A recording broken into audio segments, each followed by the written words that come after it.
प्यारे बच्चों नमस्कार, स्वागत है आपका हमारे YouTube चैनल पे। बच्चों जो आज का वीडियो होने वाला है वो हमारी जो 6th क्लास के मेंटल मैथ है उसके ऊपर होने वाला है।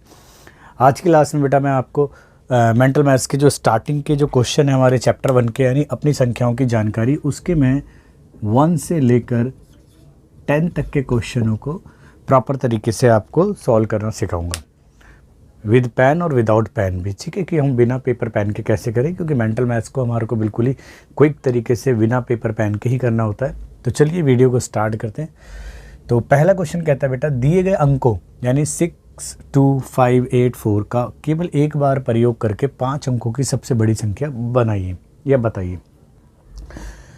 मैंने इसकी वीडियो के बेटा इंट्रोडक्शन पार्ट में भी ये सारे कॉन्सेप्ट के बारे में समझा रखा था कि अगर हमें सबसे बड़ी संख्या बनानी हो, अगर हमें अंक ना दे रखे हों तो हम 9 का प्रयोग करते हैं, और सबसे छोटी संख्या बनानी हो तो हम 0 और 1 का प्रयोग करते हैं। 1 एक बार और बाकी 0।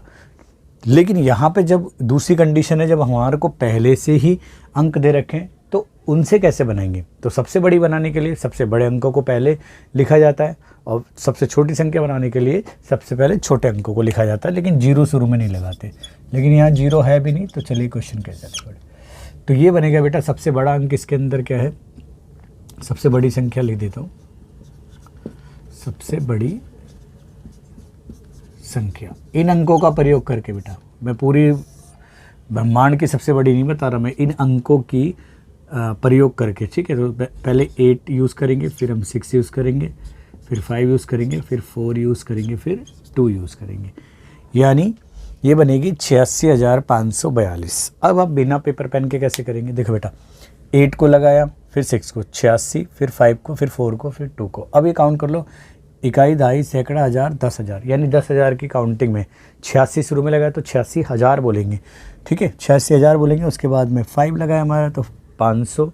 ठीक है, फिर हमारा लगाएगा 4 तो 500, और 4 के बाद में 2, 542 हो जाएगा। ठीक है, नेक्स्ट क्वेश्चन देखें बेटा, ये कह रहा है बेटा, क्वेश्चन कह रहा है कि संख्या इतनी बड़ी दे रखी है, आप इकाई, दहाई, सैकड़ा, हज़ार, 10,000, लाख, यानी 5,34,370 में अंक 3 के स्थानीय मानों का गुणनफल क्या होगा। देखो बेटा, गुणनफल का मतलब होता है जब हम दो संख्याओं की मल्टीप्लाई करते हैं, यानी गुणा करते हैं, तो जो हमें प्रोडक्ट मिलता है, यानी उनका जो गुणा करने पे जो संख्या मिलती है वो गुणनफल कहलाता है। ठीक है, अब बात आती है कि इस संख्या के अंदर उसने बोला स्थानीय मान।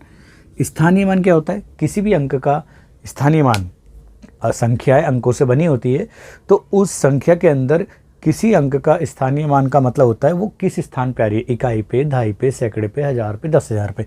तो यहाँ पे 3 के बारे में बात करिए, तो 3 पहले केस में इकाई, दहाई, सैकड़े पे आइए, दूसरे केस में इकाई, दहाई, सैकड़े, हज़ार, 10,000 पे आइए। तो उनका जो गुणनफल होगा बेटा, डायरेक्टली लिख सकते हैं बेटा हम। तो पहले में कितने पे स्थान पे आइए, इकाई, दहाई, सैकड़ा। तो सैकड़े का मतलब होता है 3 × 100 से मल्टीप्लाई, इंटू हमें गुणनफल निकालना, दूसरे में इकाई, दहाई, सैकड़ा, हज़ार, 10,000। 10,000 का मतलब बेटा कि 3 की मल्टीप्लाई हम 10,000 से कर देंगे। ठीक है, तो क्या कर सकते हैं बेटा हम डायरेक्टली, देखो बेटा, ये 2 और 4, 6 जीरो तो हो गई, और 3 की 3 से 9, 1, 2, 3, 4, 5, 6। और मैं वैसे भी कर सकते हैं बेटा, मैंने एक शॉर्ट तरीका भी बता रखा है आपको स्थानीय मान के लिए। अच्छा, हमें गुणनफल निकालना है, तो यहाँ देखो बेटा, डायरेक्टली कैसे निकालेंगे, देखो 3 है, 3 से पहले कितने अंक है, 1, 2, तो 1, 2, 0 इंटू, इस पे जाओ, 1, 2, 3, 4, तो इस दूसरे वाले 3 से 4 अंक पहले, 1, 2, 3, 4 0। ठीक है, अब इनकी मल्टीप्लाई करो, 9, तो 1, 2, 3, 4, 5, 6। ठीक है, तो ये भी एक तरीका ही है। ठीक है, नेक्स्ट क्वेश्चन देखो बेटा, क्वेश्चन को स्टडी करके बस समझना इस तरीके का क्या है पैटर्न। देखो बेटा, क्वेश्चन कह रहा है दिए अंकों यानी 7, 9, 3, 8, 5 का केवल एक बार प्रयोग करके 5 अंकों की सबसे छोटी संख्या। अभी मैंने ऊपर जैसा कि बताया था, सबसे बड़ी संख्या बनाने के लिए हम जो ऑर्डर है अंकों का, वो पहले स्टार्टिंग में सबसे पहले बड़ा लेते हैं, फिर उससे छोटा, फिर उससे छोटा, लास्ट में छोटा, अगर बड़ी बनानी है। लेकिन अगर हमें सबसे छोटी बनानी है तो पहले हम सबसे छोटा अंक लेंगे। तो डायरेक्टली भी अब देखो 5 अंकों की संख्या बनानी है, तो आवश्यक संख्या क्या होगी बेटा, आवश्यक संख्या।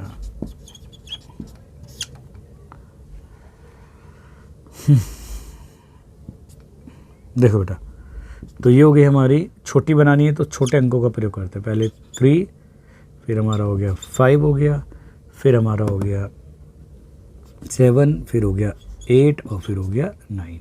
यानी इकाई, दहाई, सैकड़ा, हज़ार, 10,000, यानी ये होगी बेटा हमारी 35,789। ठीक है, एक मिला देंगे तो 90 आ जाएगा। नेक्स्ट क्वेश्चन कहता है बेटा, इसका सॉल्यूशन देख लो। संख्या 75,450 में अंक 5 के स्थानीय मानों का योग याद करें। जैसे हमने यहाँ पे ऊपर हमने 3 के स्थानीय मानों का गुणनफल मतलब गुणा करने पर जो फल मिलता है यानी संख्या मिलती है वो याद करा था।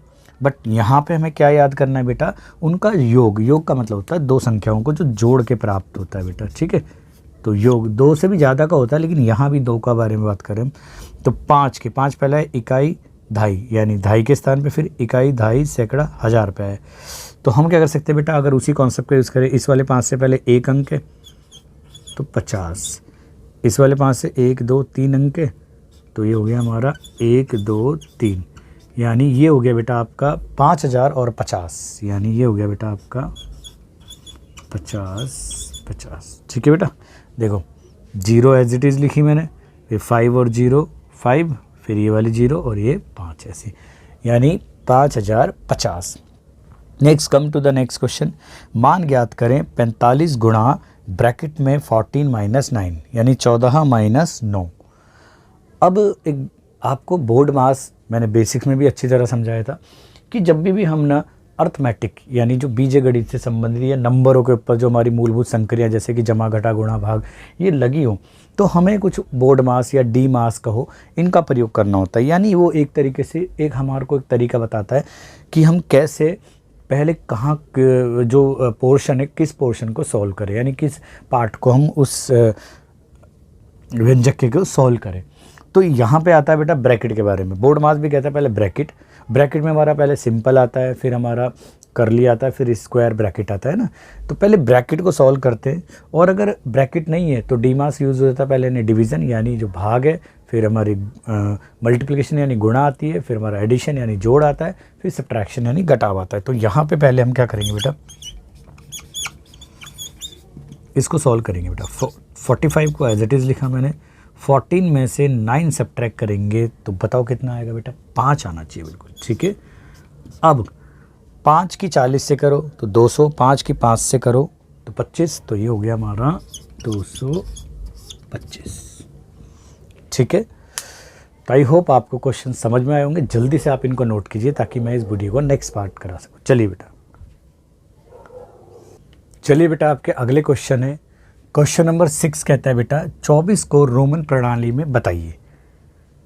आप रोमन प्रणाली वाली जो मैंने वीडियो बना रखी है आप उसको भी अच्छी तरह देख सकते हो, नहीं भी देखा आपको थोड़ी बहुत तो आपको पता होगी। तो इसको हमने रोमन प्रणाली यानी रोमन सिस्टम में इसको लिखना है।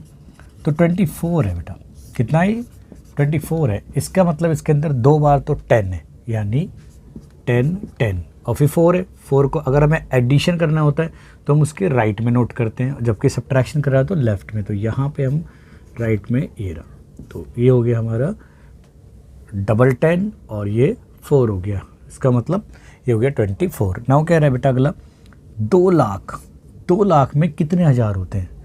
ये तो सिंपल लॉजिक ही पूछ ले बेटा, आपको बिना पेपर पेन से भी सॉल्व करना है तो बहुत सिंपल है। आपको पता है 1 लाख अमाउंट कब बनती है, यानी 1 लाख का मतलब होता है जिसके अंदर 100 बार 1000 आ जाए, तो 2 लाख का मतलब 200 बार 1000। तो और लेकिन इसको मैथमेटिकली मैं आपको एक करके दिखाऊं तरीके से, तो एक ओरल तरीके से हो गया बिना पेपर पेन के। लेकिन अब देखो 2 लाख का मतलब 1 2 3 4 5 0, तो हमें इसके अंदर निकालने बेटा कितने हज़ार होते हैं। तो आप पहले 1000 को तो अलग निकाल दो। अब कितना बचा बेटा इसके अंदर, देखो 200 ही तो पूछेंगे। देखो 1 2 3 4 5, 1 2 3 4 5 0 है, तो इनकी मल्टीप्लाई करके देखो तो ये 1000 हमारा दिख रहा है सेपरेटली, लेकिन ये कितनी बार है 200 बार। तो हम लिख सकते हैं 200,000 होंगे बेटा इसके। ठीक है, नाउ नेक्स्ट क्वेश्चन कहता है बेटा मान याद करें। वही बोर्ड मास की तरह आ गया बेटा क्वेश्चन, और ये पहले से भी ज़्यादा इजी है हमारा, सिंपल। 15 चौके 60, 60 और 80, 140 होता है डायरेक्टली भी, और करके भी दिखा देते हैं बेटा आपको। आपको टेबल ना बहुत अच्छी तरीके से लर्न करनी ज़रूरी है बेटा। इनको एडिशन करेंगे तो देखो बेटा 0 का 0, 8 और 6 14 होता है, ठीक है। तो ये रहा। नेक्स्ट देखो बेटा, एक विद्यार्थी असित, अब ये इंग्लिश मीडियम में अजित लिखा हुआ है या जो भी है, मैंने जो हिंदी मीडियम की बुक है उसमें से असित लिखा हुआ था, कि ऊंचाई 1 मीटर 29 सेंटीमीटर है, तो उसकी ऊंचाई को सेंटीमीटर में बताइए। ऑब्वियसली बेटा एक रिलेशन होता है हमारा कि भाई 1 मीटर के अंदर होते हैं हमारे 100 सेंटीमीटर। तो बस आपको इतनी छोटी सी बात पता है तो बहुत सिंपल है। 1 मीटर के अंदर हो गए 100 सेंटीमीटर और 29 को और ऐड कर दो तो 129 सेंटीमीटर। बट आप वो तो हो गया बिना पेपर पेन के, आप देख लो विद पेन के। तो 1 मीटर और 29 सेंटीमीटर का मतलब हो गया बेटा 100 सेंटीमीटर प्लस 29 सेंटीमीटर, मतलब दिस मीन्स 129 सेंटीमीटर, ठीक है। नेक्स्ट क्वेश्चन है संख्या बताइए। देखो बेटा, जब हम एक तो अंकित मान होता है, एक स्थानीय मान होता है, फिर हम उसको प्रसारित रूप में भी लिखते हैं। तो यहाँ प्रसारित रूप में लिख रखा है, तो मैं इसको ओरली बता देता हूँ, यानी ये संख्या को बताना है जब जो प्रसारित रूप में लिख रखी है। देखो ये 10,000 गुणा में 7, यानी ये 70,000 बना, 1,000 5 से गुणा 5,000 बना, 4 की गुणा 100 से 400 और ये 80। देखो 70 और 5,000 75,480, तो 75,480 बना। तो यहाँ पे मैं डायरेक्ट लिखने लिख देता हूँ बेटा, ये हो गया हमारा 70,000 प्लस 5,000 प्लस 400 प्लस 80, तो ये 75,000 कितना हो गया बेटा 75,480, ठीक है। तो ये हमारा रिक्वायर्ड आंसर हो गया। आई होप आपको वीडियो पसंद आई होगी। इसमें मैंने स्टार्टिंग के 10 क्वेश्चन कराए। तो thanks for watching this video. मिलते हैं इस वीडियो के नेक्स्ट पार्ट में। जब तक अपना ध्यान रखें और खूब प्रैक्टिस करते रहें। चलिए बेटा।